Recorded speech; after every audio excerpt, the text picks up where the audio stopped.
бері қараңдар. Мынау менің өз қолымнан жасаған бұйымым. Мен бұндай бұйым жасауды өзімнің бала кезімде анамнан үйренгенмін.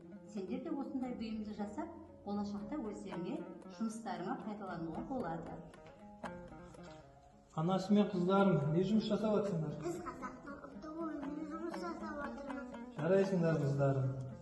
Олай болса мен сендерге қазақтың ұлттық аспабы домбыра жасауға келдім. Дина апаларың ұқсап күйші, әнші болсыңдар. Осы домбыраны сендерге тарту етейін деп алып келдім. Рахмет әкесін. Жарайсың қыздарым. Сен не істеп жатырсың? Мен де балам қазақтың ұлттық оюларымен жұмыс жасап жатырмын. Мынау мінекей қошқар мүйіз оюы. Бұны қол методикасын дамыту мақсатында жасалғанмын. Одан кейін бұл киіз үй. Киіз үйді де өз қолыммен оюлап жасалғанмын. Одан кейін жасалып тұрған қоржын. Ол қоржынға да қазақтың ұлттық оюын нақыштап белгілегенмін. Одан кейін бойтұмар. Бойтұмардың ортасына шаңырақ белгісін белгіледім.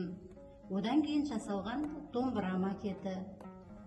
Оны да осындай әсемдеп қазақтың оюларымен безендіріп жасағанмын. Біз өзіміз Қортық бабамыздың өмір сүрген жерінде өсіп жатырмыз. Сол себепті қобыз макетінде жасап қойғанбыз. Сонымен қатар мен бисермен де жұмыс жасаймын.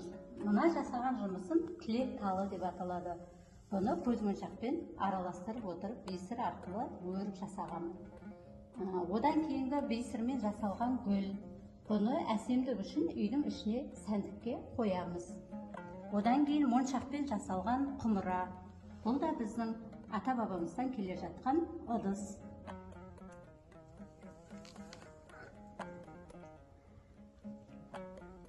Анашым, біз Айөркен екеуміз бірігіп сізге білезік жасадық.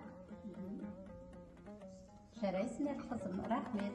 Өткен дедісі, керсе дедісі, ұмыт бір жетіні басымбыз. Жарайсың қызым, болашақтарың жарқын болсын. Сендерге рахмет.